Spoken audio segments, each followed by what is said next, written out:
मी सरांनाच विनंती करतो की 2 मिनिटं मार्गदर्शन करावं. पॅरा कमांडो सन्माननीय रघुनाथजी सावंत सर, एकदा जोरदार टाळ्या होत्या. मी बोलतो त्याच्या पुढे तुम्ही बोलायचं. जय हिंद, जय हिंद, जय हिंद, जय हिंद, जय भीम, जय भीम. भारत माता की जय, भारत माता की जय, भारत माता की जय. ऐकू. आज या ठिकाणी गेले 3 दिवस बौद्ध पौर्णिमेच्या निमित्ताने महामानव महापुरुष यांच्या वतीने आज हा कार्यक्रम घेण्यात आलेला आहे.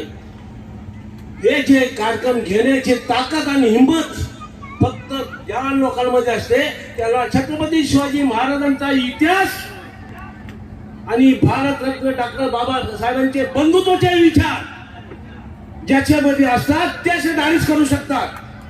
कारण बाबासाहेबांनी शिकवलेलं आपल्याला बंधुत्व पाहिजे.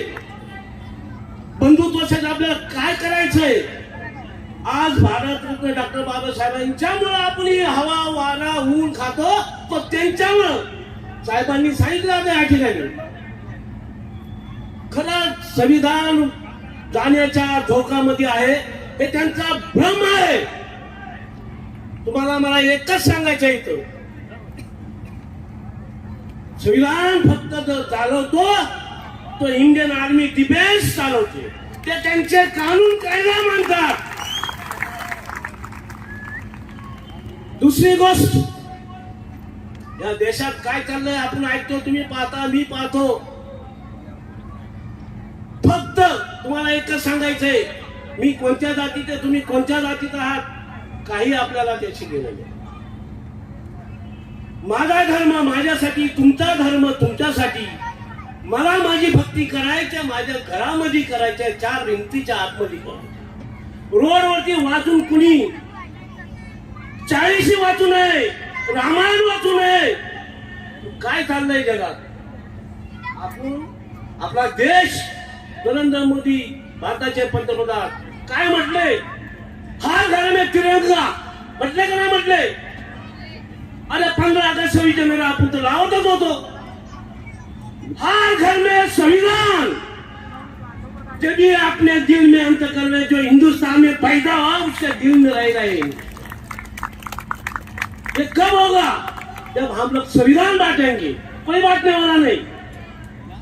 जो बोलते 2 साल में 250 संविधान बांटे हमने, उसके प्रयोग बांटे हमने.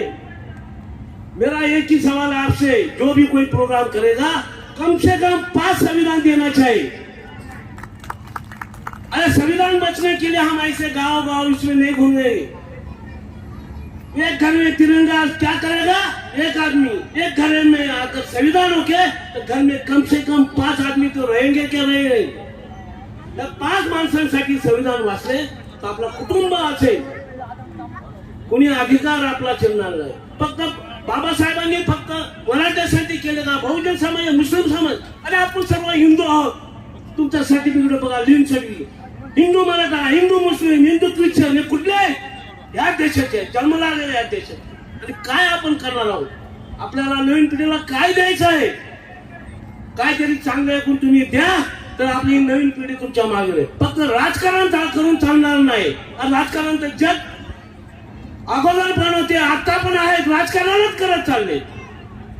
आणि कुणी असं कधी केलं का. 370 कलमाची वाट करतात. 370 कलम, 370 कलम हा फक्त त्या लोकांचे. आर्मीसाठी 370 कलमची जरूरत नाही. आर्मीला फक्त पाहिजे तिथला ड्रेस कोड चेंज करायला पाहिजे. ते कांगडी घेतात, बंदुका, ग्रेनेड, आम्हाला काय कळत नाही. दुसरी गोष्ट, तुम्हाला राजकारणी यात असती, माझी विनंती आहे तुम्हाला, डिफेन्स मिनिस्टर कोणाचा पाहिजे.